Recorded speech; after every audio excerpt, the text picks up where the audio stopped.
अस्सलाम वालेकुम students, this is professor Zuheb. उम्मीद करता हूँ आप सब लोग खैरियत से होंगे। हमने एक लेक्चर सीरीज़ का आगाज़ किया था जिसके अंदर हम 9 फिज़िक्स के न्यूमेरिकल्स को यूनिट बाय यूनिट हम सॉल्व कर रहे थे। इससे प्रीवियस लेक्चर के अंदर हमने यूनिट नंबर 7 उनके न्यूमेरिकल्स प्रॉब्लम्स को हमने सॉल्व किया था। आज के लेक्चर के अंदर हम unit number 8 thermal properties of matters इस चैप्टर के न्यूमेरिकल प्रॉब्लम्स को सॉल्व करेंगे।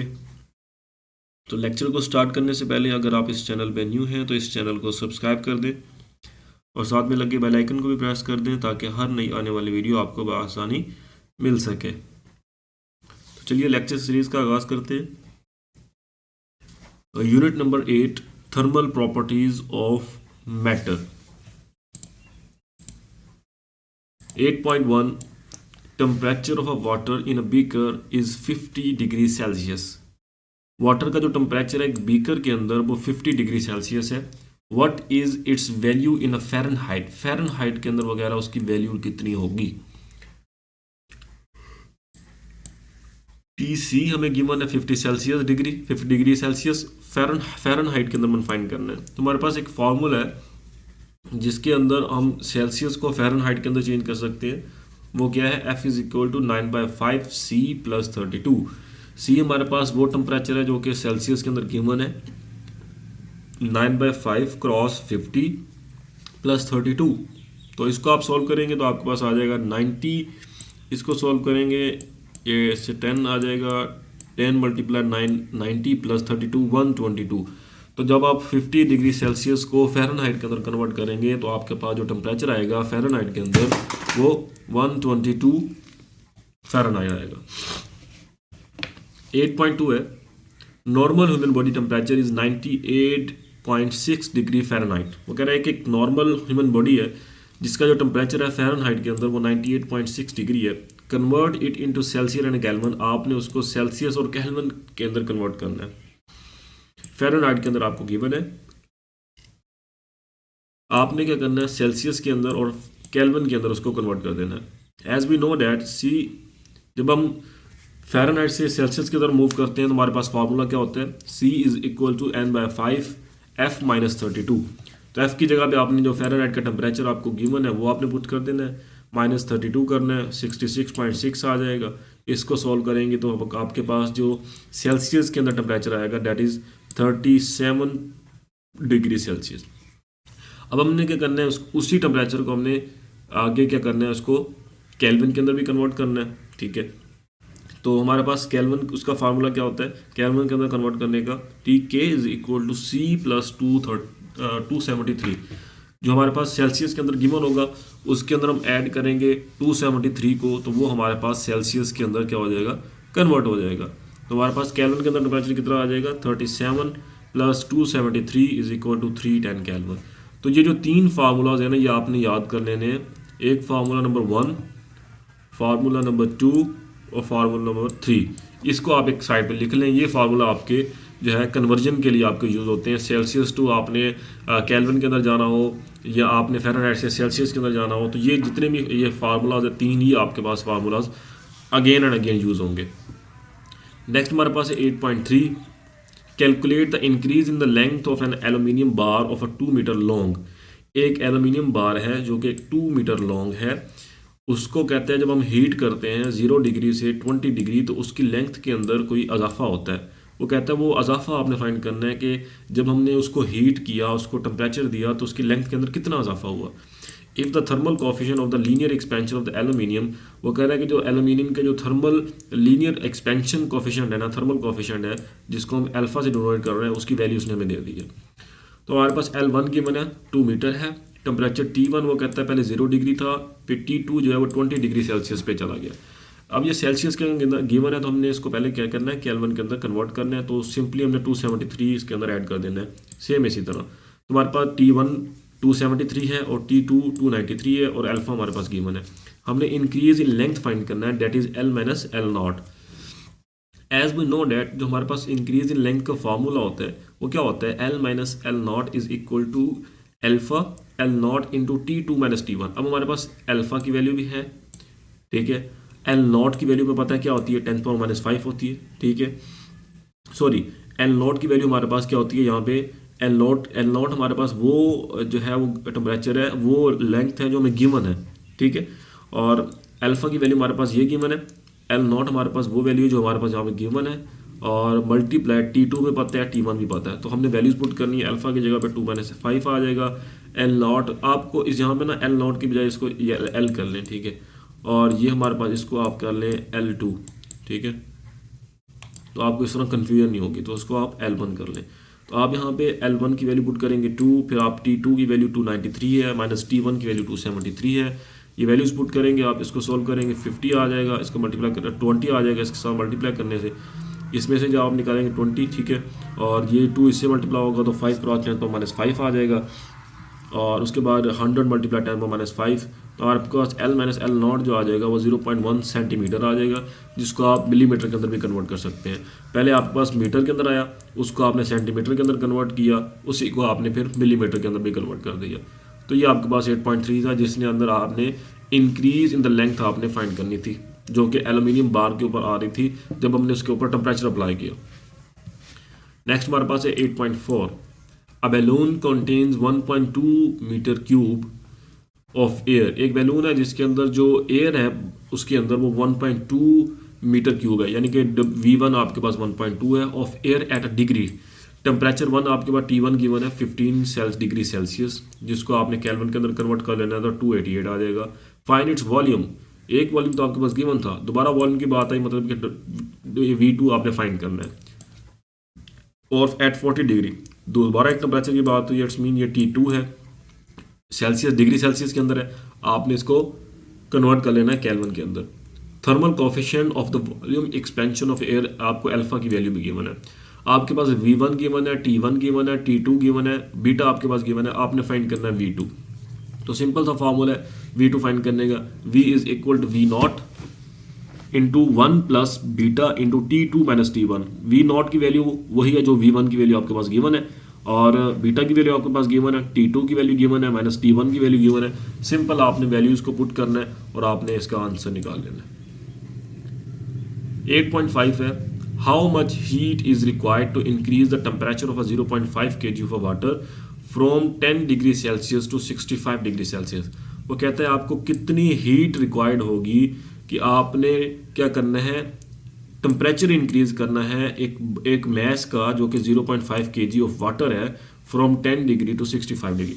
वो कह रहा है कि आपने जो है आधा किलो आपके पास पानी है, आपने उसका टेम्परेचर जो है ना वो इंक्रीज़ करना है। पहले उसका टेम्परेचर 10 डिग्री है, आपने उसको 65 डिग्री तक इंक्रीज़ करना है, तो आपको कितनी हीट की ज़रूरत होगी। तो मैस आपके पास गिवन है 0.5 kg, T1 आपके पास 10 डिग्री सेल्सियस गिवन है, T2 आपके पास 65 डिग्री सेल्सियस गिवन है। तो चेंज इन टेम्परेचर कितना आ रहा है, डेल्टा T हमारे पास T2 माइनस T1 कितना आ रहा है, 65 में से 10 को माइनस करें तो आपके पास 55 डिग्री आ जाएगा, ठीक है। तो आपके पास 55 जो है यहाँ पे इसका टेम्परेचर है, डेल्टा T। हीट आपने फाइंड करनी है, तो हमारे पास फॉर्मूला है हीट फाइंड करने का, delta Q is equal to, यानी कि change in heat is equal to M cross C into delta T। यहाँ पे C जो है हमारे पास स्पेसिफिक हीट कैपेसिटी जिसको हम कहते हैं, ये वो होता है, ठीक है। और ये एक कांस्टेंट वैल्यू होगी यहाँ पे। M आपके पास 0.5 है, C आपके पास एक स्पेसिफिक हीट क्वांटिटी है 4200 है, और टेम्परेचर आपके पास 55 है, तो डेल्टा Q आपके पास आ जाएगा 1,15,500 जूल्स। तो इतनी हीट आपको रिक्वायर्ड होगी कि आपने आधा किलो पानी का टेम्परेचर जो है वो 10 डिग्री सेल्सियस से 65 डिग्री सेल्सियस तक आपने इंक्रीज करना है। नेक्स्ट आपके पास है 8.6। An electric heater supplies heat at the rate of 1000 जॉल। एक इलेक्ट्रिक हीटर है जिसको आपने हीट सप्लाई की है at the rate of 1000 joules पर सेकेंड, ठीक है। यानी कि जो रेट ऑफ हीट सप्लाइड है P वो आपके पास 1000 जॉल पर सेकेंड है। वो कहता है कितना टाइम रिक्वायर्ड होगा, आपने उसका टेम्परेचर जो है ना वो चेंज करना है, और उसका जो मैस है वो 200 kg है, और उसका टेम्परेचर T1 से आपने चेंज करना T2 के अंदर। T1 20 डिग्री सेल्सियस, T2 आपके पास 90 डिग्री सेल्सियस है। स्पेसिफिक हीट कैपेसिटी की वैल्यू आपका कांस्टेंट होती है। आपने चेंज इन टेम्परेचर आपने फाइंड कर लेना है, T2 माइनस T1। वो कह रहा है हीट फाइंड करनी है और टाइम आपने जो ना फाइंड करना है, ठीक है। तो हीट और टाइम फाइंड करने के लिए as we know that heat का फार्मूला तो सिंपल है, जो कि हमने इससे प्रीवियस प्रॉब्लम के अंदर हमने यूज़ किया है। Q is equal to C M delta T. आप इससे सिंपल से फार्मूला से आप जो है फाइंड कर सकते हैं। Q is equal to C m into delta T.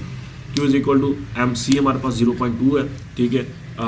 पहले आप मैथ्स की वैल्यू लिख लें, ठीक है। मैथ्स की वैल्यू 0.2 है। सी आपके पास स्पेसिफिक हीट कैपेसिटी है जो कि कांस्टेंट वैल्यू होती है, वो 4200 है। क्रॉस डेल्टा टी आपके पास 70 है, तो आपके पास हीट आ जाएगी।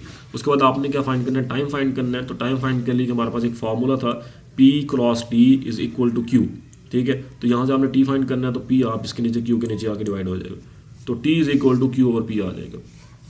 तो T is equal to Q हमारे पास कितना है, Q की वैल्यू हमने ये अभी फाइंड की है, और डिवाइडेड बाय P हमारे पास 1000 गिवन है। तो यहाँ से हम टाइम फाइंड कर सकते हैं, 58.8 सेकेंड हमें लगेंगे और उसका टेम्परेचर को चेंज करने में from 20 degree Celsius to 90 degree Celsius. Next हमारे पास 8.7 है, how much ice will melt by 50,000 joule of heat. वो कह रहा है कितनी बर्फ़ जो है वो मेल्ट होगी अगर उसको जो हीट प्रोवाइड की जा रही है वो 50,000 जूल है, हीट हमें गिवन है। और latent heat of fusion of ice, और आइस की जो लेटेंट हीट ऑफ फ्यूजन है HF है, वो भी गिवन है। हमने फाइंड करना है कितनी हीट जो है और कितनी बर्फ़ जो है, यानी कि कितना मैस जो है उसका वो जो है मेल्ट हो जाएगा। हमारे पास फार्मूला है एक, delta Q is equal to M cross HF।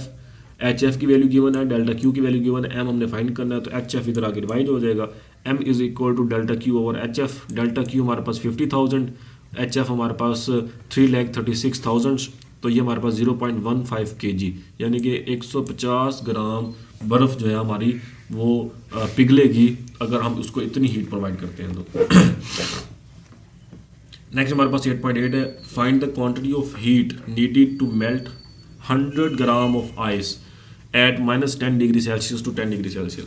वो कह रहा है कि क्वांटिटी ऑफ हीट आपने फाइंड करनी है जो हमें चाहिए कि किसके लिए चाहिए। हमारे पास एक बर्फ़ है जिसका वज़न जो है वो 100 ग्राम है, ठीक है, मैस गिवन है। उसका हमने क्या करना है, मेल्ट करना है, तो हमें कितनी हीट चाहिए होगी, मेल्ट कैसे करना है, -10 डिग्री सेल्सियस से 100 डिग्री सेल्सियस तक। तो specific heat of ice given है, कांस्टेंट होती है। स्पेसिफिक हीट ऑफ वाटर भी कांस्टेंट होती है। लेटेंट हीट ऑफ फ्यूजन भी कांस्टेंट होती है, गिवन है। T1 हमारे पास -10 डिग्री सेल्सियस है और T2 हमारे पास 10 डिग्री सेल्सियस है। हीट हमने फाइंड करनी है, तो इसके 3 स्टेप होंगे। स्टेप 1 में हमारे पास क्या होगा कि heat required to rise the temperature of the ice. पहले हमने करना है कि हमें कितनी जो है वो हीट रिक्वायर्ड होगी कि हम उसका जो टेम्परेचर है वो -10 डिग्री सेल्सियस से 0 डिग्री सेल्सियस तक लेके जाएं, ठीक है। तो इस केस के अंदर हमारे पास T1 जो होगा -10 डिग्री होगा और T2 0 डिग्री होगा, क्योंकि हमने जो टेम्परेचर को इंक्रीज़ करना है वो -10 डिग्री से 0 डिग्री की तरफ जाना है। तो हमारे पास चेंज इन टेम्परेचर क्या हो जाएगा, 0 - -10, तो हमारे पास 10 डिग्री सेल्सियस हमारे पास टेम्परेचर आ जाएगा। तो इसके लिए हमारे पास हीट क्या रिक्वायर्ड, कैसे फाइंड करेंगे, delta Q is equal to C M delta T. M mass हमारे पास गिवन है 0.11 kg है। MIC हमारे पास जो है 2100 है जो कि कांस्टेंट वैल्यू है, और डेल्टा T हमारे पास 10 है। तो डेल्टा Q1 हमारे पास क्या आ जाएगा, 2100 जूल। अब हमने क्या करना है, हीट रिक्वायर्ड, हमने वो हीट फाइंड करनी है जो कन्वर्ट करेगी आइस को at 0 degree into the water at 0 degree, ठीक है। पहले हमारे पास आइस थी 0 डिग्री के ऊपर, हमने उसको वाटर के अंदर कन्वर्ट करना है एट 0 डिग्री। तो उसके लिए हम क्या फार्मूला यूज़ करेंगे, delta Q is equal to M delta F। तो M हमारे पास 0.1 है, और यहाँ पे हमारे पास LF हमारे पास क्या चीज़ है, जो हमारे पास यहाँ पे लेटेंट हीट गिवन है, latent heat of fusion of ice, जो कि हमारे पास क्या है 3,36,000 है। उसको मल्टीप्लाई करवाएंगे तो हमारे पास 33,600 जूल आ जाएगा। स्टेप 3 के अंदर में क्या करना है, अब वो टेम्परेचर जो हमने 0 डिग्री तक कन्वर्ट किया था, अब उस 0 डिग्री से हमने उसको 10 डिग्री तक लेके जाना है। तो T1 हमारे पास जब 0 डिग्री है, T2 10 डिग्री है, तो delta T change in temperature हम फाइंड कर लेंगे, और डेल्टा Q हम फाइंड करेंगे तो C M delta T। M हमारे पास यहाँ पे 0.1 ही है, C हमारे पास 4200 है जो कि कांस्टेंट वैल्यू होती है स्पेसिफिक हीट ऑफ वाटर की, और डेल्टा T हमारे पास यहाँ पे 10 है।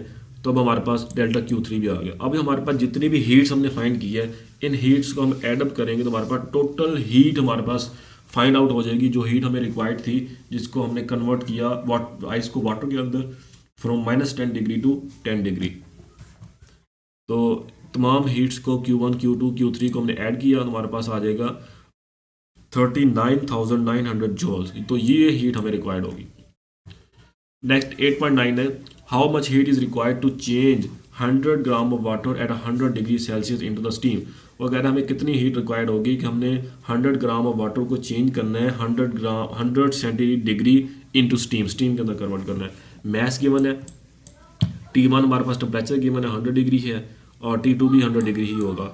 लेटेंट हीट ऑफ वेपोराइजेशन की जो लेटेंट हीट होती है कांस्टेंट वैल्यू होती है, वो ये आपने याद रखनी है 2.26 क्रॉस 10⁻6 जूल किलो पर ग्राम।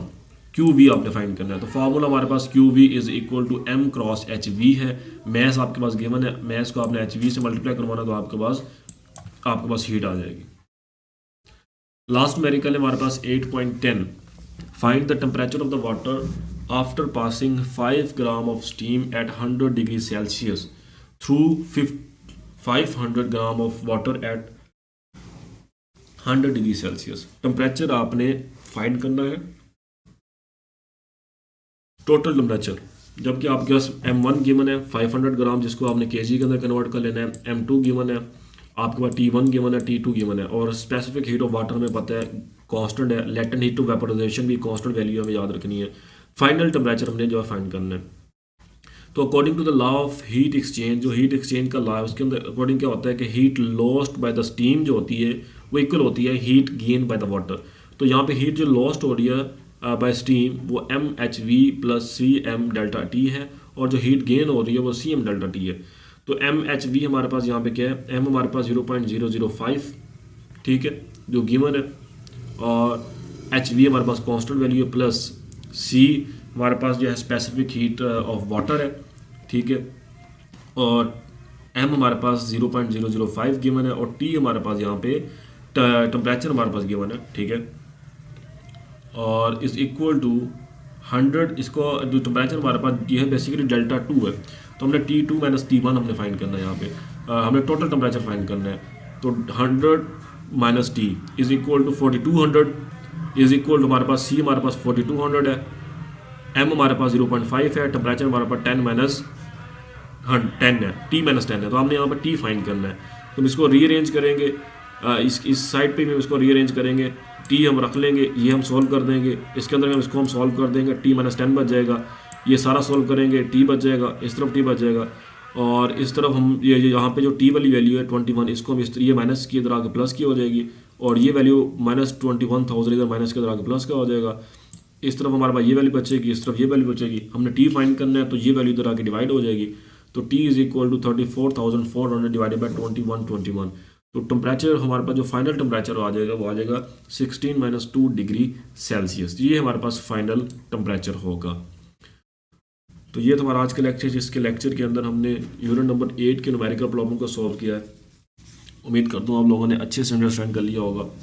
मिलते हैं नेक्स्ट लेक्चर के अंदर नेक्स्ट वीडियो के साथ, तब तक आप सब लोग अपना ख्याल रखिएगा। खुदा हाफिज़।